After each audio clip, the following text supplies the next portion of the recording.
Going to remove the tire, and you're going to do the same thing on the other side.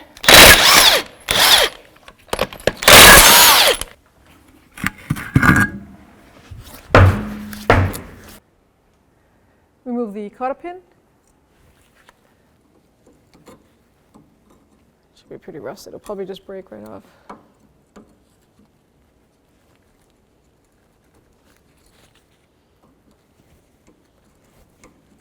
Discard that. It will come with a new one. That's what we want. 19mm socket or wrench. Take that castle nut off. Now I take a hammer because I'm not reusing it, so it's okay if you peen over the threads.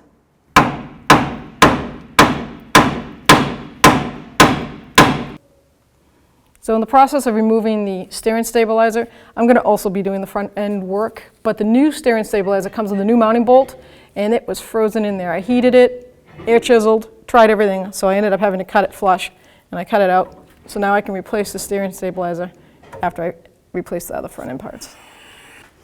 Remove the right outer tie rod cotter pin. It's probably going to break, which is fine. It's pretty rusted. Always use new cotter pins, and you'll get a new one with the new castle nut. 19mm socket.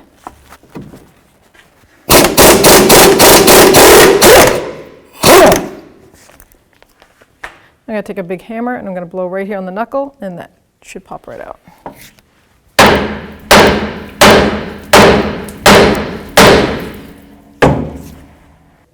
Remove this cotter pin.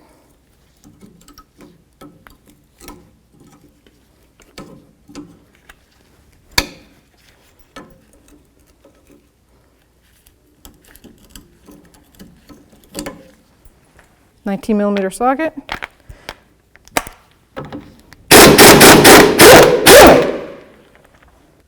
Now with a front end fork, I'm going to go in here and I'm going to separate the two.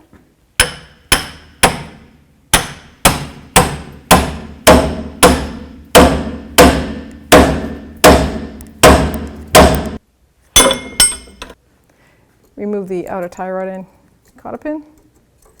It's pretty rusted. It's probably just break.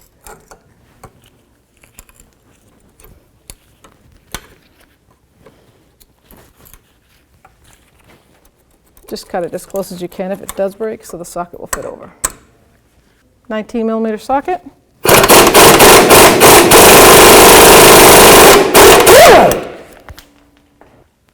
Now with a hammer, you can hit the knuckle part where the tie rod goes in.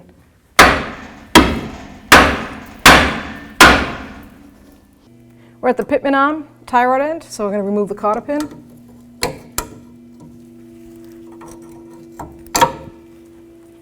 Just cut it flush if it doesn't come out, and the socket will just rip it out. The new one comes with a new cotter pin. Because of the angle at it, you can't get an air gun in there, so I'm going to break it free with a 19mm wrench.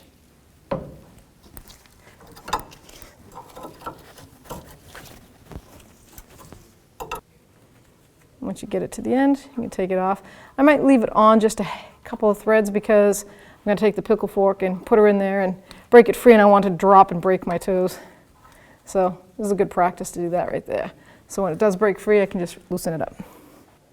So I'm going to use a pickle fork right here and take this tie rod end out.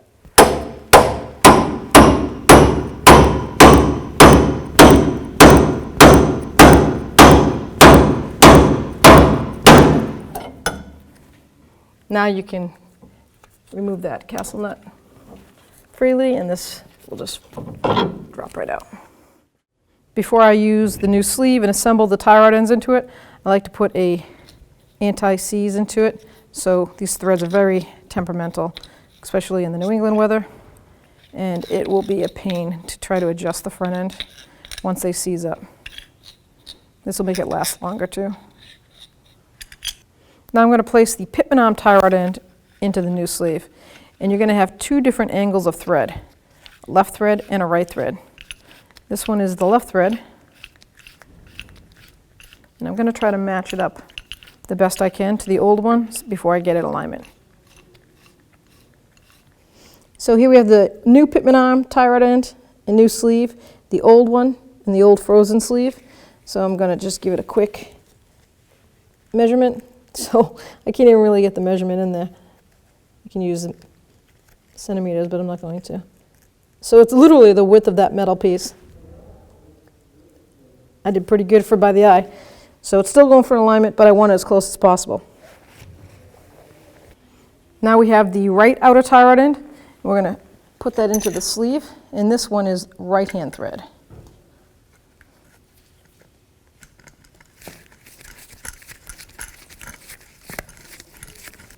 Now I'm just going to give it a quick measure.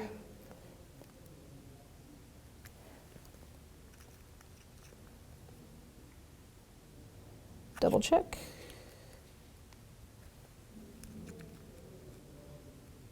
Good enough. Now I'm going to place it up into the vehicle, and then I'll tighten the sleeve up. We're going to place the Pitman arm tie rod end up in, and then start the new castle nut.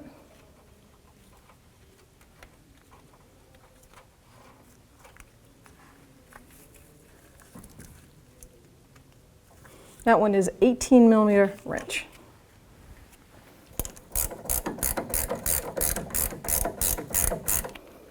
Now we can put the right outer tie rod end in the knuckle.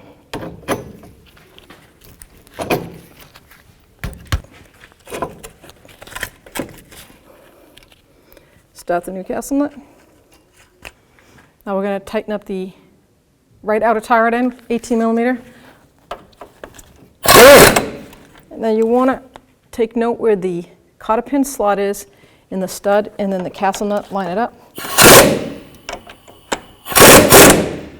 Install the new cotter pan. I like to put the sharp edges on the inside. That way you don't get hurt in the future.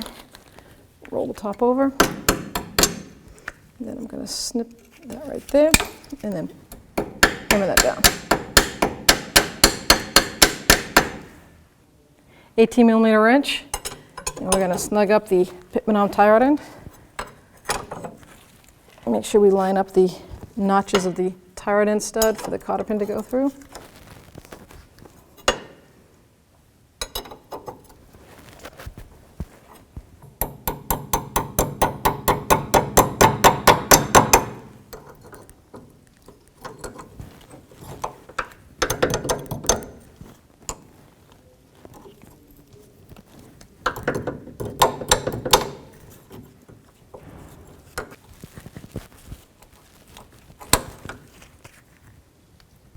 Now we're ready to tighten up our adjustment sleeve.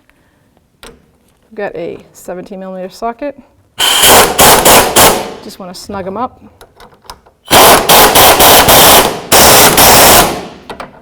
If you are doing multiple front end repairs, I strongly recommend always tightening up as you go, because if you do forget, that is going to be extremely dangerous going down the road. I'm going to put some NECs on the inside of the new tie rod end sleeve. And this is the tie rod end for the driver's side. We're going to assemble this. And you can see it has left-handed thread. The other side will be right-handed thread. I'm going to put some anti-seize on the inside threads of the new sleeve. And I'm going to assemble the passenger side tie rod end. So it actually goes in, this goes into the center link. So I'm measuring the depth, the adjustment, and you can take a ruler or a measuring tape, anything device you can measure with, and get it as close as possible, and then do the same on the other side. Now we're going to assemble the driver's side outer tie rod end. Put the new castle nut on. Just going to tighten it by hand, and then I'll assemble the center link tie rod end. Bring that in.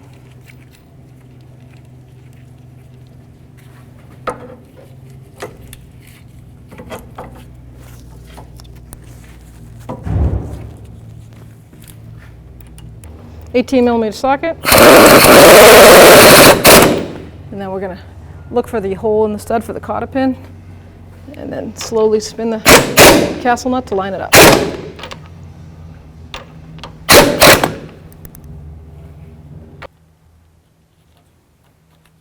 the cotter pin through.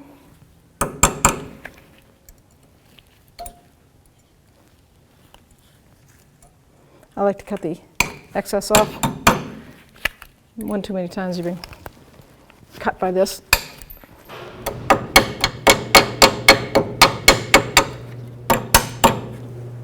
$18mm socket. And we see the hole in the tie rod end stud. Line up the castle nut. Perfect.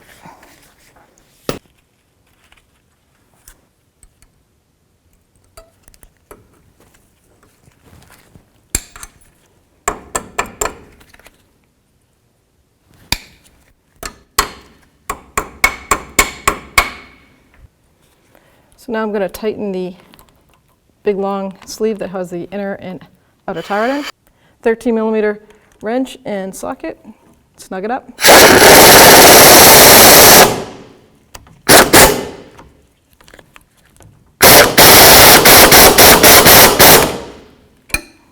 Both sides.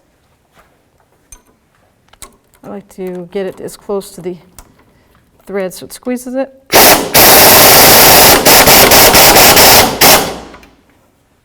Through. I'm going to put it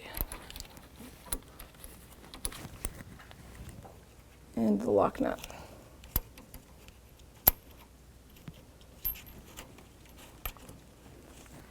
$16mm wrench holding the back bolt, 60mm socket. I'm going to straighten it till it bottoms right out. Perfect.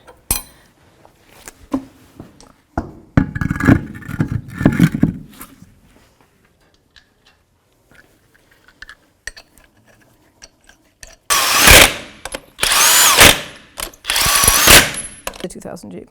Okay. So now we're going to torque the wheels. The torque for this 2000 Jeep is 85 to 110. I take the age of the vehicle in consideration here, so we know the lug nuts and the threads are probably worn out. I'm going to go to max of 110 foot-pounds.